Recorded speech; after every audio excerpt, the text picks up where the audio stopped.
Hi everyone, my name's Katie and I am one of the employment advisors within the Steps to Change Talking Therapies service. Today I'm going to be talking you through some simple points and helpful tips to help you to prepare for a virtual job interview. So as we know, due to the current situation with the pandemic, the majority of job interviews have now moved online. So what can we do to make this experience as positive as possible? Well, we can watch out for an email from your prospective employer with a link to the interview meeting. Once you know what system that you're going to be using, you can familiarise yourself with it. You could ask a family member or a friend to have a test run with you. It might be that you only need to click on the link in the email that you've been sent, but being prepared is always helpful. So preparation for the interview is essential. It's just as important as it would be if you were attending this interview face to face. So we've put together some ideas and thoughts of things that you could consider when helping you to prepare for this interview. So how do you think people would dress at the organisation? Think about the job role that you're applying for and that you're being interviewed for. If required, do you have a suitable shirt or blouse for the interview? It's always best to avoid t-shirts and hoodies as this can come over quite casual, but wearing neat trousers or a skirt as well can help you feel professional, even if they can't be seen. Think about how you can look neat and tidy. That preparation is going to help you and hopefully help you with your confidence within that interview as well. Consider where you will set up your interview space. So think about your surroundings. You want to be somewhere quiet where you're not going to be disturbed and somewhere that you feel comfortable as well. And consider what you'd normally do to prepare for an interview. Remember, although the format may be different, the purpose does remain the same.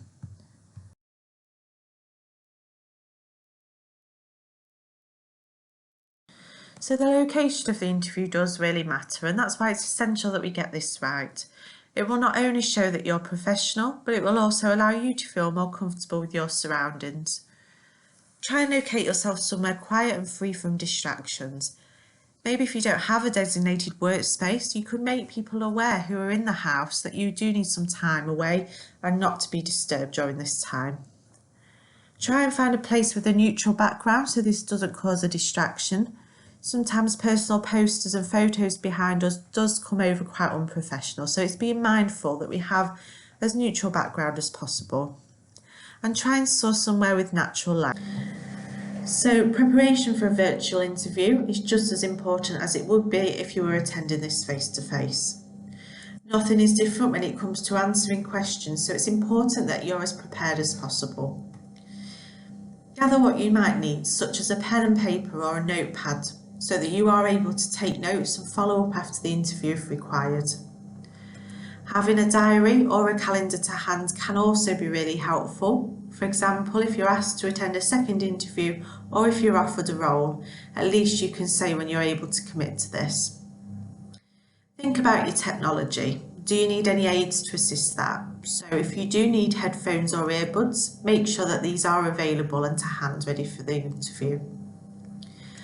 Make sure that you have certificates of achievements available. This will not only show your professionalism, but also that you're prepared for that interview and you're able to forward these on if required.